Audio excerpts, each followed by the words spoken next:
Little know ye who's coming, little know ye who's coming, little know ye who's coming, if John Quincy not be coming.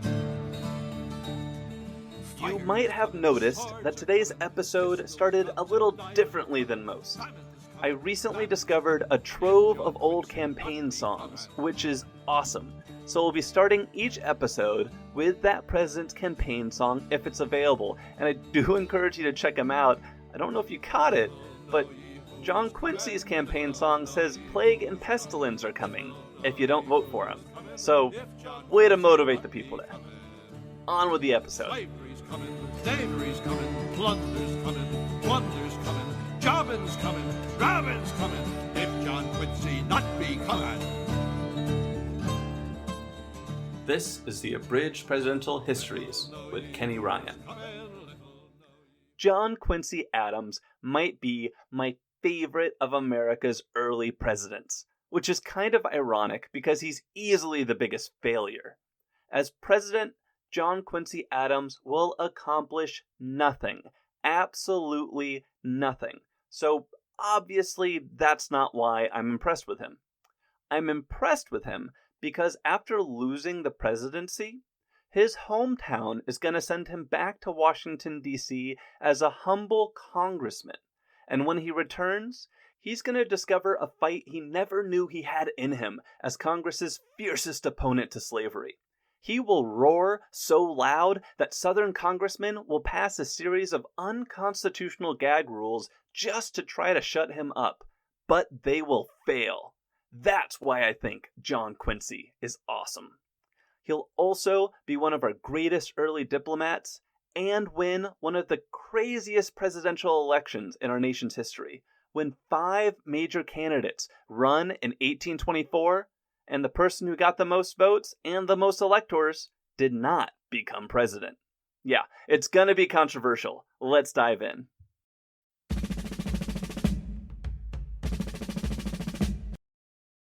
Before John Quincy becomes a vocal opponent of slavery, and before he becomes president, he'll spend the first half of his life as one of the most successful American diplomats in history. He will negotiate the treaties that acquire Florida, secure the Canadian border, and grant us claim to the Oregon Territory. And he'll be witness to one of history's greatest dramas. He's going to be in Russia during Napoleon's invasion, and he'll be in Paris when Napoleon returns from exile. There's going to be a lot of cool stuff in this episode, so let's start now with how he became that international diplomat. Let's start, as we do, in the beginning. So, John Quincy Adams was born on July 11th, 1767, in the town of Braintree, Massachusetts, just outside Boston. John Quincy's father was John Adams, as in founding father and eventual president John Adams, as in not afraid to tell you when you're wrong, John Adams, which, you know, what son doesn't want that in a father? Being John Adams' son is obviously going to have quite the impact on young John Quincy as he's growing up. The first impact is that because John Adams was always away working for the Revolution when John Quincy was a boy, and because everyone John Quincy met kept telling him what an impressive and important father he had, John Quincy developed a bit of hero worship for his old man. Nothing crazy, but when John Adams told his son to focus on schoolwork if you ever want to amount to anything, John Quincy listened. Here's an example of a letter he wrote his absent father. "Sir, would you give me some instructions with regard to my time and advise me how to proportion my studies and my play? And I will keep them and endeavor to follow them. I am, dear sir, with a present determination of growing better, yours." He wrote that when he was 9 years old. That's crazy. With John Adams running all over the place furthering his political career, the revolution, John Quincy's mother, the impressive Abigail Adams, was left to run the household and raise the children. And when the local school shut down because the only teacher went to fight in the Revolution, Abigail took over most of John Quincy's education, too, and she did a darn good job. One of John Quincy's most formative childhood memories came at the start of the Revolutionary War. the sound of cannon fire reached the Adams household. So Abigail and the children did what any family would do, and they climbed up a nearby hill to see what was going on. And they could see across the harbor as British soldiers attacked a fortified American hilltop next to Boston in a battle that became known as Bunker Hill. And the larger Revolutionary War narrative, this is a battle that's fought before George Washington arrives outside Boston to take over the army. 1,000 British soldiers died in the day's fighting, and John Quincy could see them climbing the hill, looking like tiny ants in the distance, and being repelled time and time again until the American soldiers ran out of ammunition and were finally overrun and killed to a man. It was a memory that would stick with John Quincy the rest of his life and fuel a repulsion toward war. In 1778, when John Quincy was 11, and as the Revolutionary War was still going on, John Adams was appointed minister to France, and he decided to take John Quincy with him across the ocean to Paris. The journey was a perilous one. British ships, which would have loved to capture and hang a traitor like Adams, pursued the vessel across the ocean before losing it in a huge thunderstorm. The storm caused waves so massive they threatened to capsize the ship.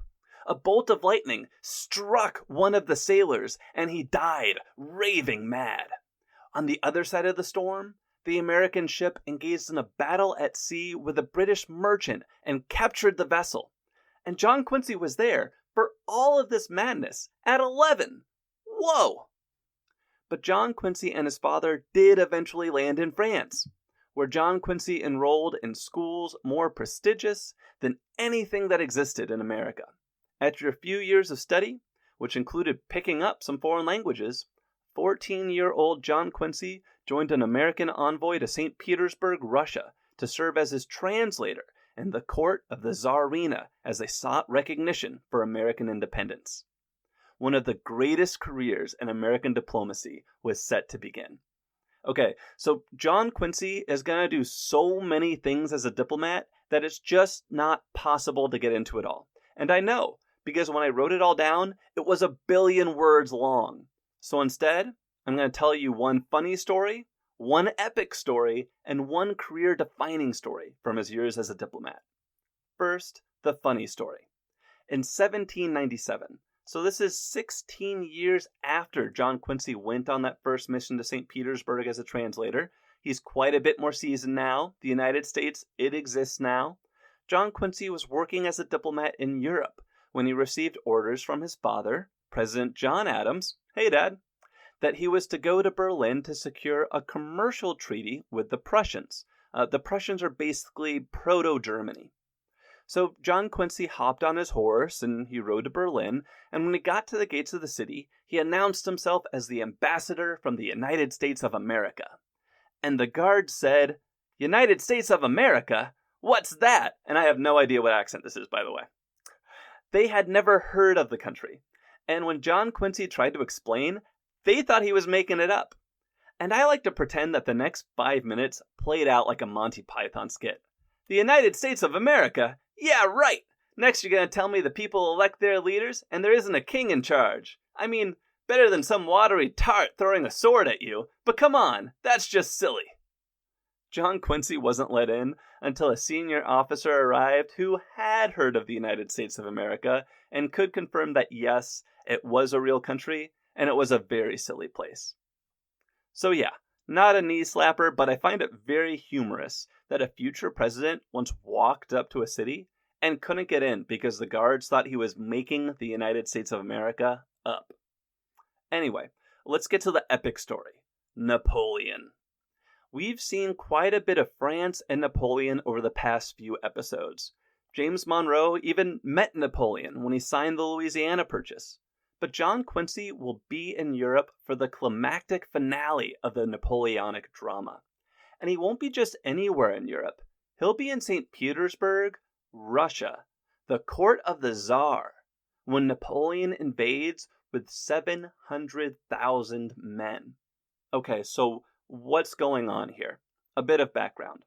When John Quincy first arrived in St. Petersburg in 1809, It was basically the only major power left on continental Europe that Napoleon had not subjugated.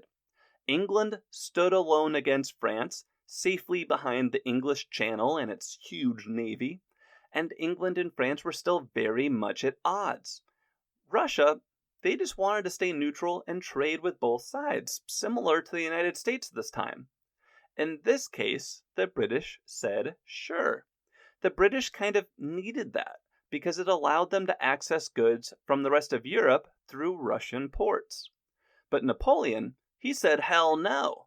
Napoleon was trying to force the British to capitulate through something called the Continental System, which was basically an embargo banning all European trade with England. If this sounds familiar, the Americans were trying the same thing right now, but the American economy was so small that it really just put us into a depression. Napoleon, though, with almost all of Europe under his control, this thing might work. Russia played along for a bit, but then got tired of it, and eventually stopped complying altogether. So Napoleon decided to force the issue and invade. And given Napoleon's track record at this point of, well, basically destroying everybody, things didn't look too good for Russia. Almost every diplomat fled St. Petersburg. I mean, you'd be crazy to stay, right? Even the Tsar left town to coordinate the army. But, well, John Quincy stayed. And it must have been pretty surreal sitting there in a ghost town capital as grim tidings came in every day from the front, because the French were pounding the Russians. The Russian army soon stopped offering pitched battles altogether and just retreated further and further east, famously destroying all the food and supplies they couldn't carry with them. By autumn, the French had occupied Moscow. But someone sparked a fire and the city burned down. Without food or shelter, and with the harsh Russian winter rapidly setting in, the French were forced to retreat. And Russian cavalry attacked these fleeing Frenchmen the whole way out, roughly 600 miles. Of the 700,000 men Napoleon invaded with, only 120,000 made it back to the west. 5 of every 6 men failed to make it home. Napoleon's fortunes would never recover, and John Quincy had a front seat to the whole show.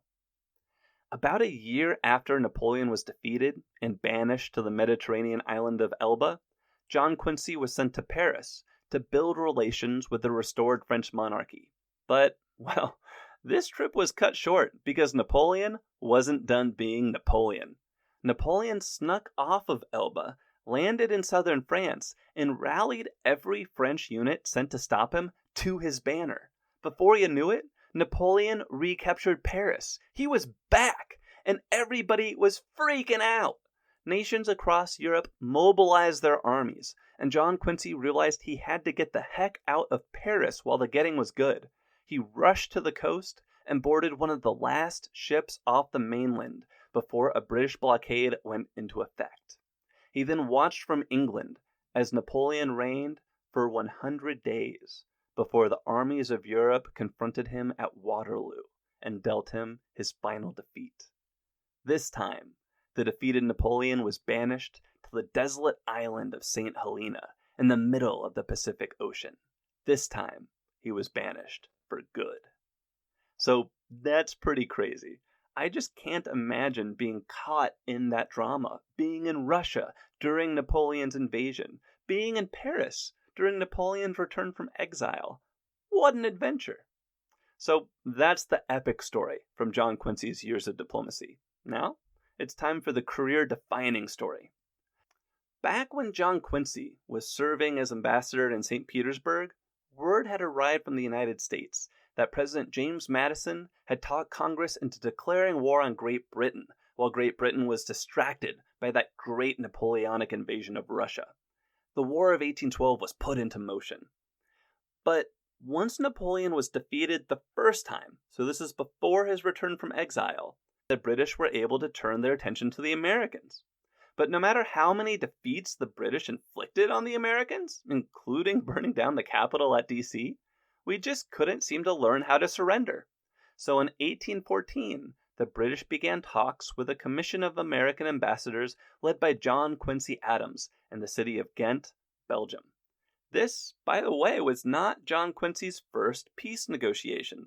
He'd actually clerked for his dad 3 decades earlier when John Adams was negotiating the Treaty of Paris to end the Revolutionary War. Observing how those negotiations went, just being a wallflower there, that must have been awfully helpful when he took his seat at this peace table in 1814. The peace negotiations were not easy. Every time word reached Ghent that one side or another had won a skirmish or a battle, that side would press for more concessions from the other side. And that's not even taking into account how far apart the two sides were when negotiations began. I mean, Britain's opening list of demands included moving the Canadian border 150 miles south, control of most of Maine, the demilitarization of the American West, and the establishment of a Native American buffer state in Wisconsin, Illinois, Michigan, Indiana, and Ohio. Obviously, John Quincy wasn't having it, so the diplomats kept at it day after day until, on December 24th, 1814, peace was found. The Treaty of Ghent ended the War of 1812 and restored everything to the way it had been before the war began. No land gained, no land lost. Which, given how poorly the war had gone for the Americans, and how much the British had originally been asking for, this was quite an achievement. John Quincy later said the day he signed the treaty was, quote, "the happiest day of my life, because it was the day on which I had my share in restoring peace to the world." And that pretty much takes us to the end of John Quincy's years abroad. I told you a funny story, what's the United States? An epic story, Napoleon's fall, and a career-defining story, the Treaty of Ghent. But there was a lot I had to skip over. To skim the surface of what else happened during these years, John Quincy turned down a nomination to the Supreme Court. He was elected to the Senate during a brief stint back in the States. He negotiated a treaty to demilitarize the Great Lakes with Great Britain, and he married Louisa Catherine Johnson. Aww. In 1817, President James Monroe invited 50-year-old John Quincy Adams back to the United States, this time to serve in the prestigious role of Secretary of State. At this point, 3 presidents in a row had previously served as Secretaries of State. So when Monroe put John Quincy in that position, it was a way of signaling he thought John Quincy had what it took to be president. John Quincy was a solid Secretary of State. He secured the border with British Canada from the Great Lakes to the Rocky Mountains. Remember how Britain was wanting that border 150 miles south? After this treaty, that wouldn't come up again. He also got England to agree to joint control of the Oregon Territory, which was a really nice coup. But the biggest feather in his hat might have been Florida.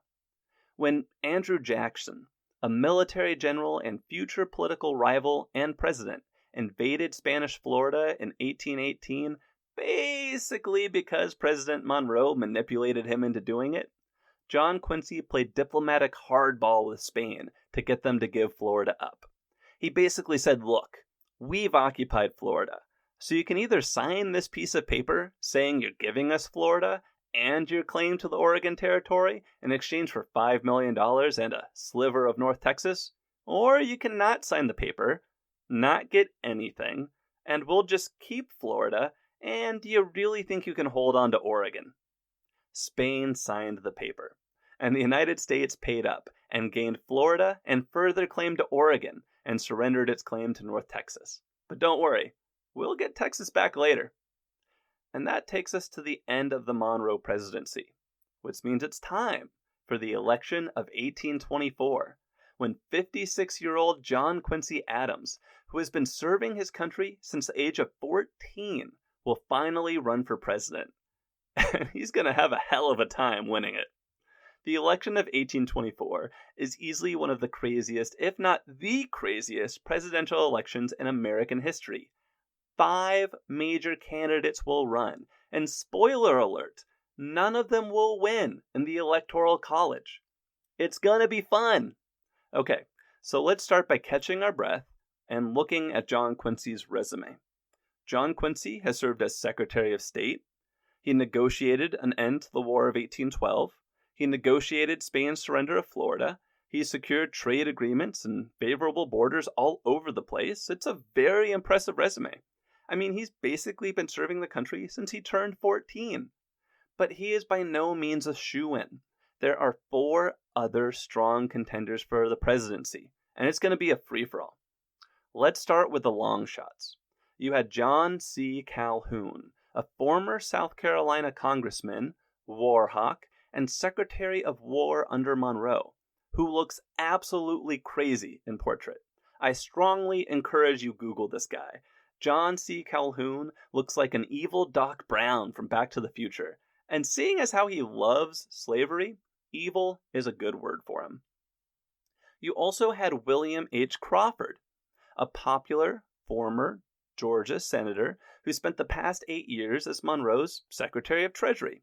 He was most popular with the old guard of Jeffersonian Republican elites, like Jefferson and Madison, who were still around. They really liked him. And then came the more serious contenders, Henry Clay and Andrew Jackson. Henry Clay was the powerful Speaker of the House and one of the commissioners who helped John Quincy negotiate the Treaty of Ghent. He was a fervent war hawk from Kentucky who advocated something he called the American system. It called for a standing army to defend the nation, forts, roads, and canals to help that army defend the nation, and a series of tariffs to raise money for the army, forts, roads, and canals. He'd also negotiated the Missouri Compromise of 1820, a deal that admitted Missouri as a slave state, Maine as a free state, set the boundary between slave and free states in the future, and averted a very serious threat of civil war. It's a pretty good resume. Andrew Jackson, though, he might have been the biggest dog of the bunch. And the reason was a shift in how the United States elected its presidents.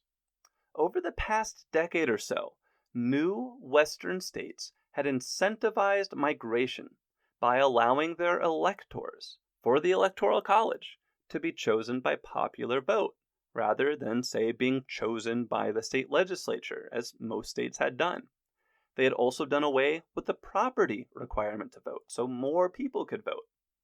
And this move out west pressured eastern states to start following suit on both fronts. Of the 24 states up for grabs in 1824, 18 picked their electors by popular vote, and 6 let the state's legislatures choose. Winning the presidency used to be about relating to those state legislators. Now, it was about relating to the average American. And nobody related to the average American better than Andrew Jackson. First off, Jackson was a war hero.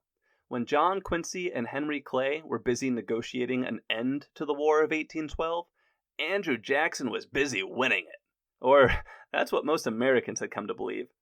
Jackson defeated a massive British army near New Orleans right before word of peace came from Ghent.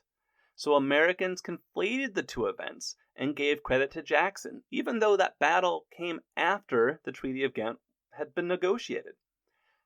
Jackson had also conquered Spanish Florida, and he was considered a hero of the Indian Wars, although I don't think any Native American listeners would say there's anything heroic about the way he massacred Native American enemies and betrayed Native American allies. Victory had made Jackson incredibly popular, but it had done nothing to calm his legendary temper. As the election of 1824 approached, John Quincy was President Monroe's favorite to replace him, but John Quincy refused to actively campaign. Like his father, he felt the president should be chosen because he was best for the role, not because he had groveled or begged for it. This may have been how the founding fathers thought elections would be run, but it was already becoming old-fashioned, and John Quincy's rivals, especially Andrew Jackson, campaigned far more vigorously. Not personally, of course, No candidate for president would be leading rallies until 1840, but by writing letters and hosting dinner parties to influence the political elite. John Quincy didn't even want to do that. The race quickly narrowed. Calhoun, who had nominated himself because nobody else would, he realized he didn't have enough national appeal to win, so he dropped out of the presidential race and ran for vice president instead, which nobody else was doing, so he won by default. Clever, that. Crawford, meanwhile, suffered a stroke. He made a decent recovery, and he had the support of Jefferson and Madison and this new, young New York politician named Martin Van Buren, but Crawford wasn't going to win. It seemed to be down to John Quincy, Jackson, and Clay. But as the election neared, John Quincy noticed Jackson's surging lead as one by one states cast their votes over a period of 3 months. There was not a national election day back then as there is today. This was a prolonged process. Despairing at Jackson's growing lead, John Quincy suspended his campaign, if you'll call him sitting around hoping to win a campaign. The final results came in: 153,000 votes and 99 electors for Andrew Jackson, 114,000 votes and 84 electors for John Quincy Adams, 47,000 votes and 41 electors for Crawford, and 47,000 votes and 37 electors for Henry Clay. So Jackson had more votes and more electors than any other candidate, but he did not have a majority, just a plurality. So, by law, the election passed to the House of Representatives, where every state would be allowed one vote by which to select the next president.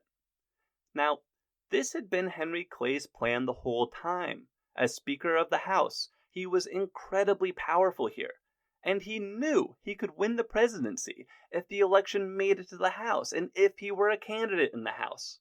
But that if was a killer if. A recent constitutional amendment said that only the top 3 performers in the Electoral College could go to a runoff in the House. And remember, Clay had finished 4th behind Jackson, John Quincy, and stroke victim Crawford. So Henry Clay could not be president. But he could be kingmaker. As the election went to the House, Andrew Jackson was the favorite. States generally weren't winner-take-all back then, so this isn't exact math, but Jackson had roughly won 8 states, and John Quincy had roughly won 6. The other 10 had gone to Clay or Crawford and were up for grabs. Nobody knew which way they would go. Except maybe Henry Clay. Freed by the impossibility of becoming president, Henry Clay had dinner with John Quincy shortly before the House was set to vote. During this dinner, Clay told John Quincy that he'd prefer him to that hot-headed military chieftain, Andrew Jackson. When the House of Representatives voted, Henry Clay pressured every state, not just the ones he won, to cast their ballots for John Quincy rather than Jackson or Crawford. Even in states where John Quincy hadn't received a single vote, as a result of Clay's influence, John Quincy won the election in the House and became the 6th president of the United States, beating Jackson 13-7, with Crawford picking up the final 4 states. The election was won. But it's not time for John Quincy's presidency just yet. 5 days after winning this runoff election, John Quincy announced that once he became president, Henry Clay would be his Secretary of State. This was an incredibly bad idea. Many Americans were already disgusted that the candidate who won the most votes, Jackson, and the most electors, Jackson, hadn't been named president. The people's will was being usurped. And Did you catch how I mentioned Henry Clay made a state that hadn't even cast a single vote for John Quincy support him in the House of Representatives? What was that about?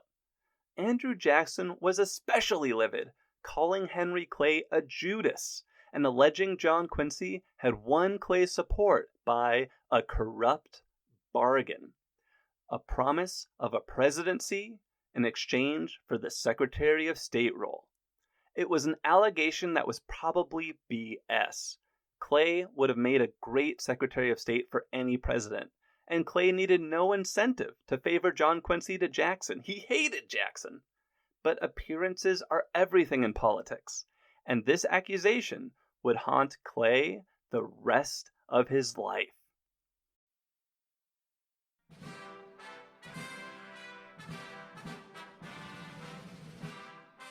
And so, on March 4th, 1825, under a cloud of discontent, John Quincy Adams, the son of a former president who had negotiated an end to the War of 1812, the acquisition of Florida, and served the nation since the age of 14, was sworn in as the 6th President of the United States of America.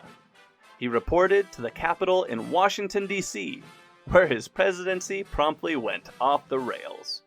But first, what did the nation and the world look like when John Quincy became president? Let's look around. Internationally, the world was at peace, and there were no threats on the horizon.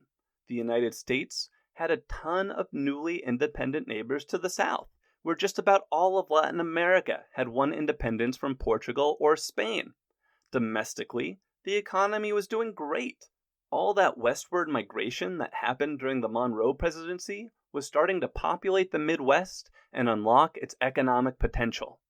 The South was increasingly building its economy around cotton, and the North was increasingly leaning toward industry, which will be important in a moment. Overall, it was a good time to become president. And John Quincy had big, bold ideas for how to further develop the country. He'd been all over Europe. He knew what worked. He wanted to create a national university, expand the nation's roads and infrastructure, and invest in science with the construction of observatories to study the night skies. But none of it ever went anywhere because he didn't do a good job selling his vision, because nobody wanted to raise taxes to pay for it, and, well, because of Andrew Jackson. Jackson may have lost the election, but, well, did he? I mean, he had won a plurality of the popular vote and electoral college delegates. People were still really PO'd about this corrupt bargain thing, and Jackson just kept reminding them about it. Jackson had enough loyalists in Congress that while he might not have been in office, he did hold political power, and he used it to block John Quincy's priorities at every turn. When John Quincy tried to mollify Jackson by offering him the position of Secretary of War, Jackson didn't even bat an eye. The old Jeffersonian Republican Party was dying, and a new Democratic Party was rapidly growing with Jackson at its heart. How did this make John Quincy feel about Jackson?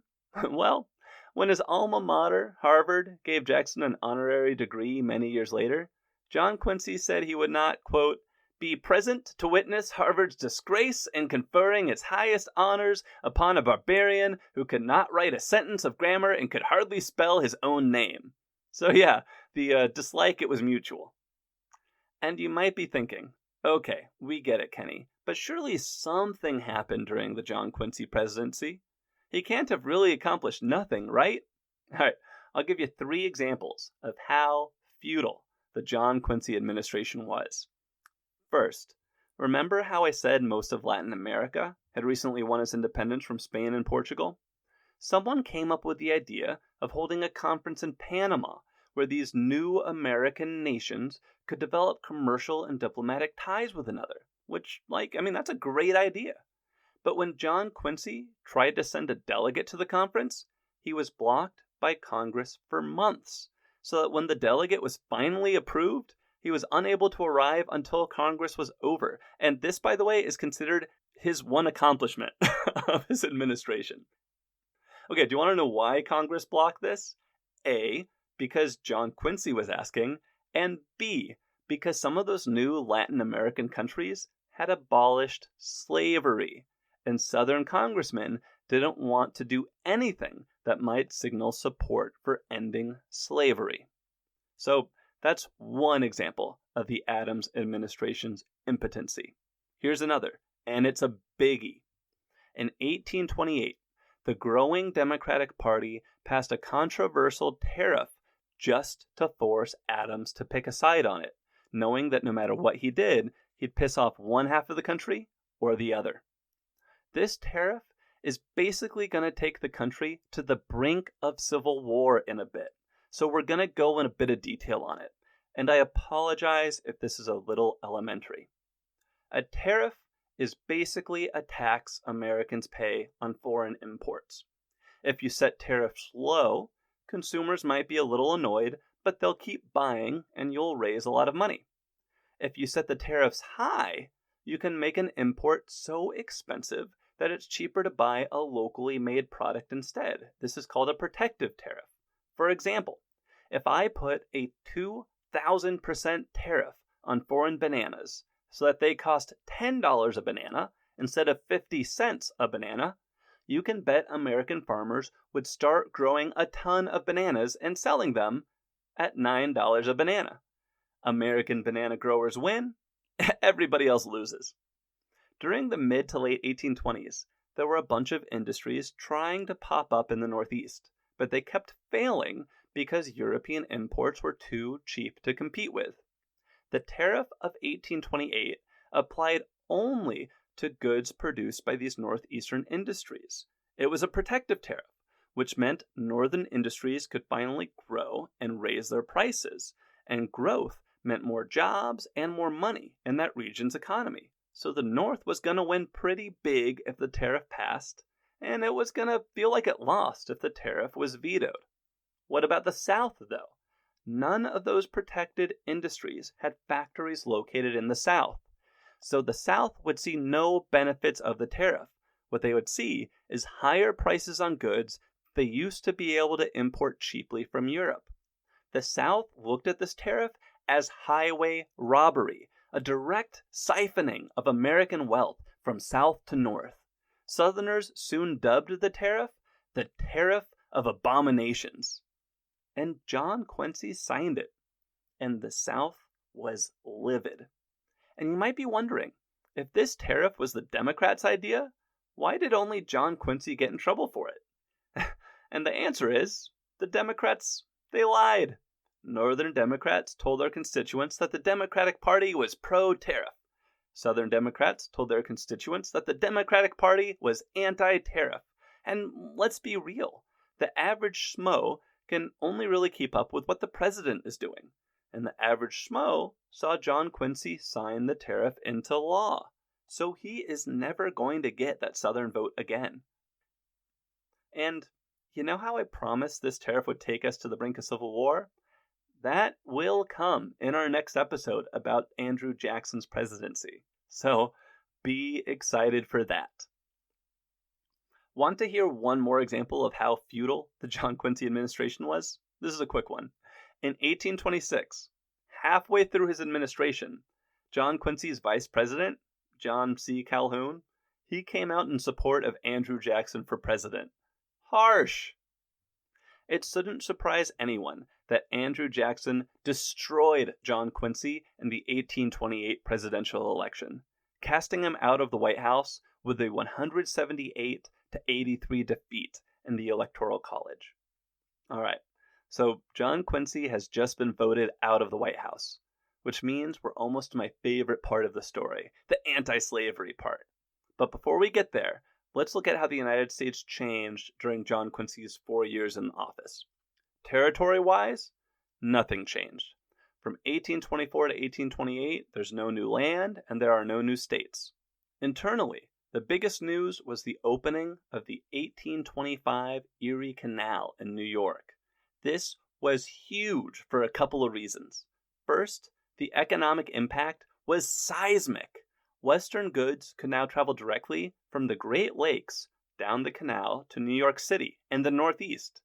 Before, they had to travel down the Mississippi River, through New Orleans, around Florida, and up the Atlantic coast. Just look at a map. You are trimming thousands of miles off that journey by opening the Erie Canal. The cost of Western goods in the Northeast dropped 90%, and New York City vaulted past New Orleans as the country's busiest port, and past Philadelphia as its largest banking center. The other big thing about the Erie Canal is it was built entirely with state or private funding, no federal dollars. Small government Democrats would point to the Erie Canal for the next several decades as proof that the federal government shouldn't be involved in infrastructure projects. Internationally, a world weary of the Napoleonic Wars was largely at peace, and the first public railway opened in England in 1825, so we're about to get trains. Anyway, like I said, it's a fairly quiet presidency, but get ready, because John Quincy is about to come roaring back to Washington, D.C. as a champion of the anti-slavery movement, and no matter how hard his enemies try, nobody is going to shut him up. The final great phase of John Quincy's life begins in 1830, a year after leaving the presidency. Boston was celebrating its bicentennial, so John Quincy rode in to join the festivities. While there, a couple local politicians came to him with a proposal. A reverend who represented John Quincy's congressional district was going to step down to tend to his church. These two local politicians wanted to know, would John Quincy like to run for the seat? If he ran, they promised nobody would run against him. True to form, John Quincy said he wouldn't actively campaign, and if elected, he wouldn't join any political party. He was going to be an independent. And this was true of John Quincy as a president. This was true of him in his earlier runs in Congress and Senate.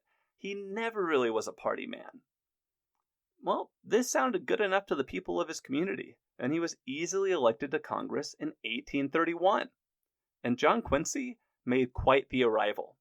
During his first days in Congress, John Quincy presented a petition written by Pennsylvania Quakers. So these aren't people in his district, but he did not care, because this petition was about an issue he was about to dedicate the rest of his career to: the end of slavery. Most of Congress booed John Quincy when they realized what the petition he was reading was about. But out across the country, a growing number of abolitionists loved it. Every day, John Quincy received more and more petitions against slavery to read to Congress, and he did so with relish. And he didn't stop there. He also introduced amendments saying nobody could be born into slavery, or all new states had to be free. They didn't go anywhere, but it really pissed the South off.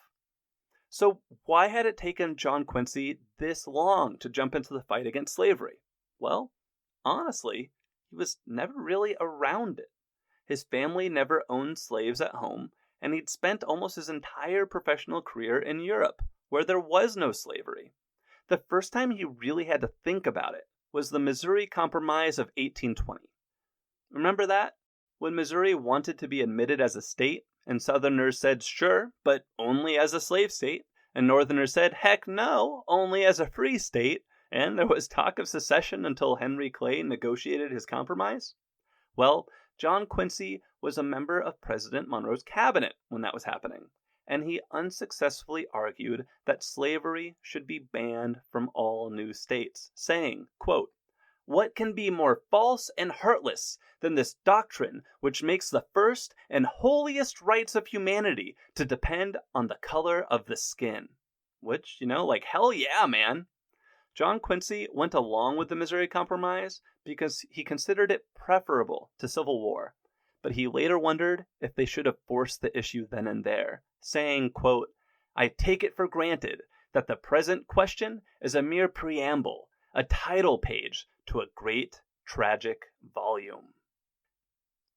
In 1836, Southern representatives got so sick of John Quincy's anti-slavery antics, he had been at it for 6 years now, that they came up with a scheme to stop him. an unconstitutional scheme. A Southern representative proposed a ban on all petitions, propositions, or papers relating to slavery. John Quincy rose to protest this. Like, whatever happened to freedom of speech, man? But the Speaker of the House, a Westerner and future president named James K. Polk, he refused to allow him to speak. Instead, Polk recognized a series of Southern slaveholders before declaring, "Oops, we're out of time, let's vote," and the resolution narrowly passed. It was now illegal for John Quincy to read petitions against slavery in Congress. As John Quincy attempted to raise his voice over this injustice, Southern representatives drowned him out with shouts of "Order! Order!" driving a frustrated John Quincy to bark back, "Am I gagged or am I not?" And this exclamation gave the rule its name, the gag rule. But John Quincy wasn't one to let a bullcrap law like the gag rule get in his way. He went into full-on smart-ass mode. "Oh, I'm not reading a petition against slavery. I am reading a prayer against slavery. How do you like them apples?" But then the Southerners banned prayers about slavery too, and the two sides continued their battle of semantics for 8 years. Ultimately, John Quincy emerged victorious over the gag rule in 1844 when he built a coalition of congressmen who, they may not have supported abolition, but they did support freedom of speech.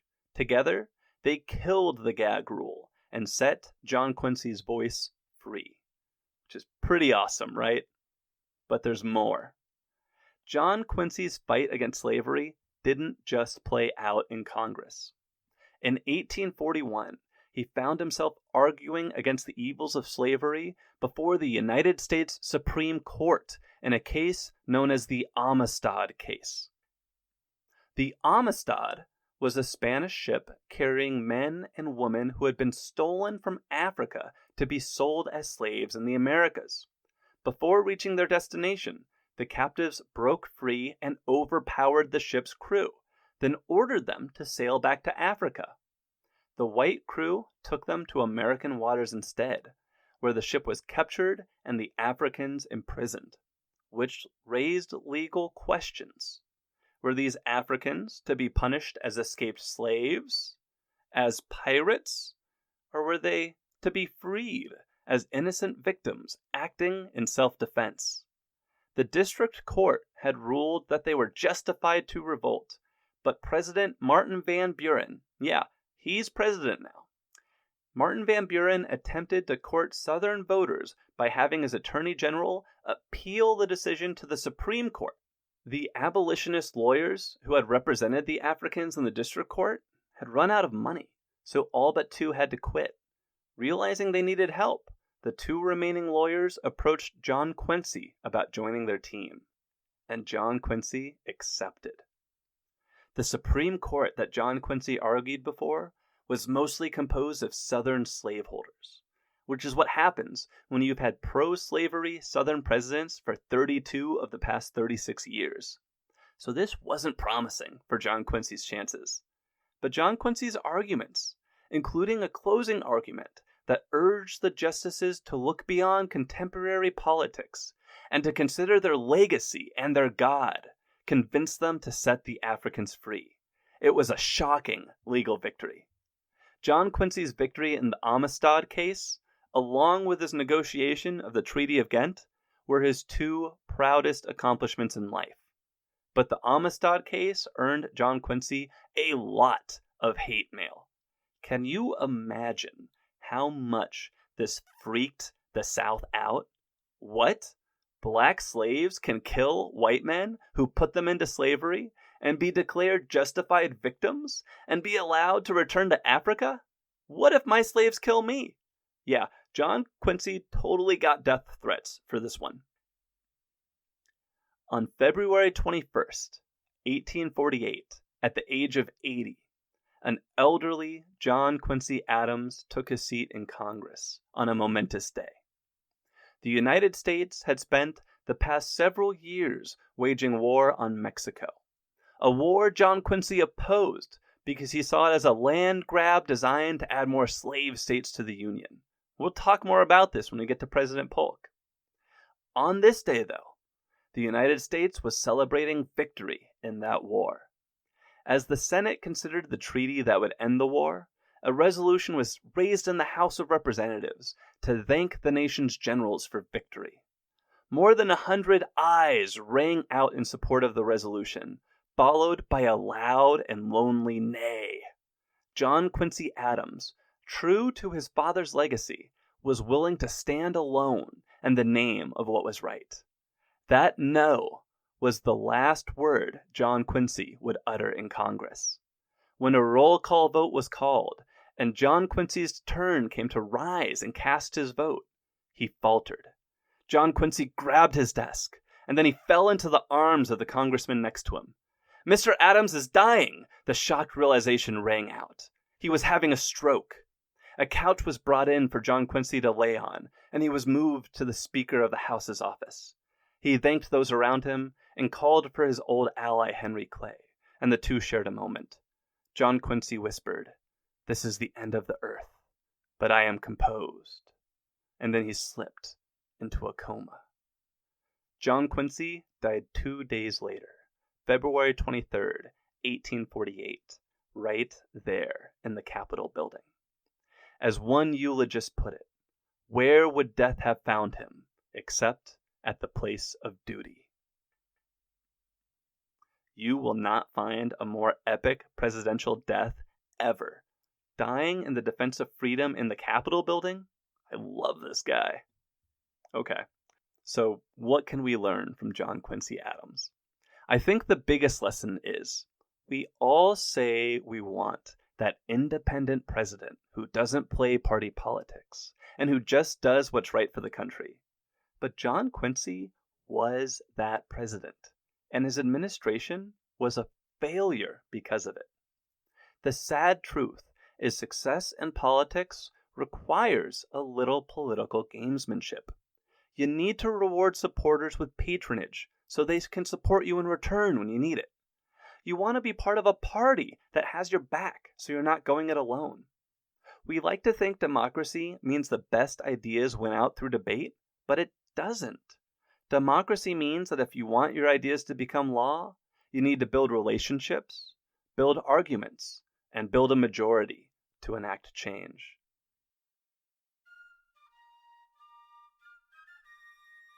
Thank you for joining today's episode of Abridged Presidential Histories. If you enjoyed it, please subscribe and leave a 5-star review on your podcast listening platform of choice. You can also follow the show on Facebook at Abridged Presidential Histories or on Twitter at APH Podcast. If you'd like to support the show, you can look it up on Patreon or go directly to www.patreon.com/Abridged Presidential Histories.